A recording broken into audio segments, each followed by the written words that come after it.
시편 129편 여호와께서는 의로우사. 시편 129편에서 131편까지는 때때로 성도들이 죄로 인하여 내면적인 염려와 어려움을 당하게 되지만은 그러나 회개하고 돌아올 때 하나님 품 안에서 안식과 소망을 얻는다고 말씀합니다. 역사상 이스라엘은 모진 고난을 이겨낸 민족 중에 하나였습니다. 성경에 나타난 대로 이스라엘은 시작부터 애굽, 모압, 암몬, 가나안, 블레셋, 아람, 아수르 그리고 바벨론 등 많은 나라들로부터 침략과 핍박을 받아왔습니다.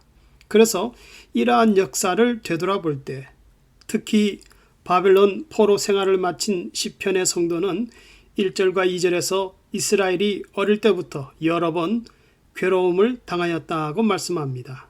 더욱이 3절에서는 등에 박고랑을 갈 정도로 핍박을 당하였다는 표현은 극심한 고난을 당할 때 팔레스타인 지역에서 사용하는 말이었습니다.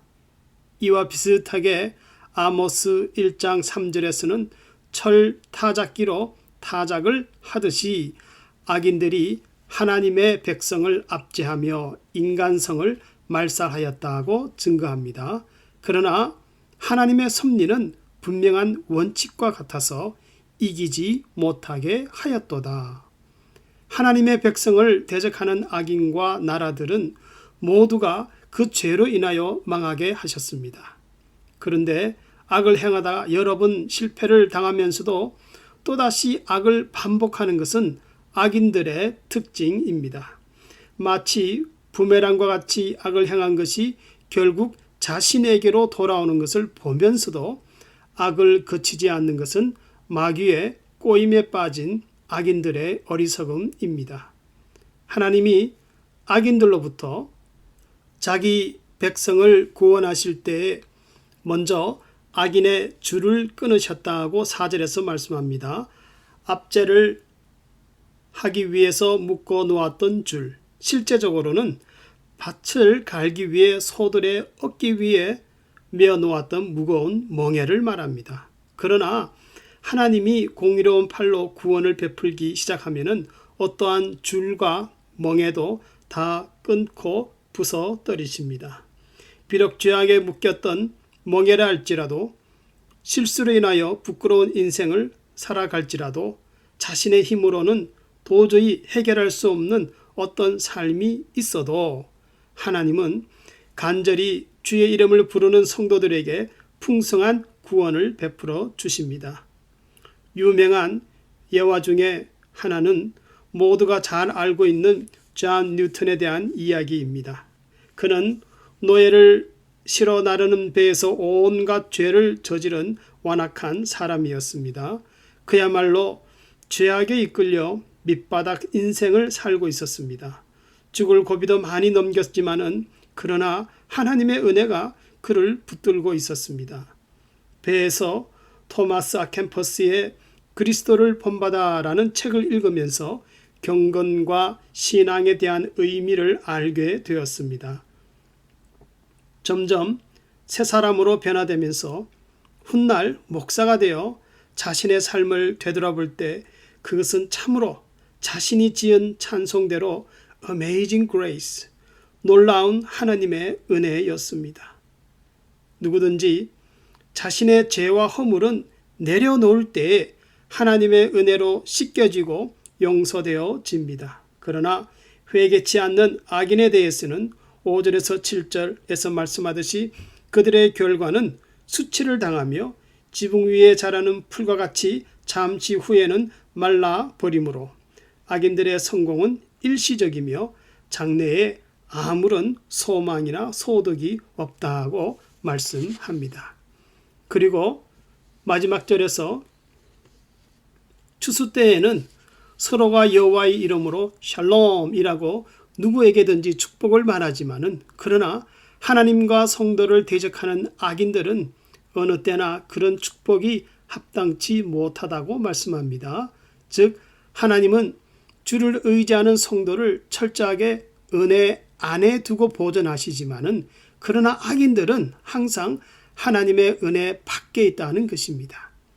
그래서 욥기서 8장 20절에서는 하나님은 악한 자를 붙들어 주지 아니한다고 말씀합니다. 비록 성도들이 때때로 사방으로 우겨 쌓임을 당하는 고난을 당하여도 그야말로 뾰족할 수도 없고 숨 막히고 힘이 없어 비참한 경험을 할 때가 있지만은 그러나 성경이 분명히 보여주는 증거는 오늘과 내일, 세상 끝날까지 하나님은 성도들의 순결한 믿음과 소망이 결코 헛되지 않게 하신다고 말씀합니다. 영국의 한 부자였던 캐리에게 두 아들이 있었습니다. 두 아들 다 옥스퍼드 대학을 나왔는데 형 조지는 사업을 해서 돈을 많이 벌어서 국회의원으로 정치인이 되었습니다. 그 당시 선망의 대상이 되었습니다. 그러나 동생 윌리엄은 그런 돈과 권력에는 무관한 인도 선교사로 나가게 되었습니다. 그때 교회와 주위 사람들은 잘못된 생각이라고 반대를 하였습니다. 그 당시 해외 선교는 오래전 사도들이나 행한 일이라고 믿었을 뿐 아무도 그런 일을 달갑게 여기지 않았습니다. 그리고 그의 아버지는 윌리엄을 행해서 미쳤다고 하였습니다. 하지만 마태복음 28장을 펴서 말하기를 아버지와 아들과 성령의 이름으로 세례를 주고 땅끝까지 복음을 전하라는 이 말씀은 과거나 지금이나 동일한 주의 명령입니다. 라고 윌리엄은 대답하였습니다. 윌리엄은 인도에서 가난과 싸우고 질병과 싸웠습니다. 자녀가 죽고 아내는 정신병으로 죽고 말았습니다. 두 번째 아내도 먼저 떠나버렸습니다.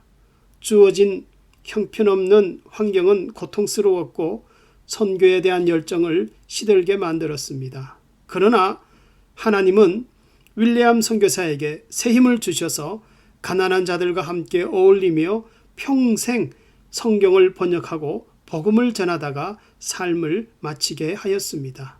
훗날 두 사람이 다 죽은 후 오늘날 백과사전에는 그들의 생애를 기록할 때 현대 선교의 아버지, The Father of Modern Mission이라고 불리는 윌리엄에 대해서는 한 페이지 반 이상을 할애할 정도로 그의 생애를 중요시하였지만은 형 조지는 단지 윌리엄 캐리의 형이었다고만 기록하고 있습니다. 윌리엄 캐리 선교사가 믿음의 경주를 계속하는 동안 낙심치 않고 눈물로 기도하였더니 훗날 기대했던 것보다 더 많은 열매들이 맺혀졌습니다. 그리고 어려운 환경을 당하여도 하나님은 그를 은혜 안에 두시고 철저하게 보존하여 주셨습니다. 성도들의 삶이 어려워질 때, 아무에게도 도움을 바랄 수 없을 때, 극도로 비참한 현실 속에서 자신이 가진 것은 오직 하나님을 향한 믿음뿐이라면 그 신앙을 포기하지 말아야 합니다. 그 이유는 항상 그 믿음을 통하여 하나님의 구원과 은혜가 나를 떠나지 않기 때문입니다.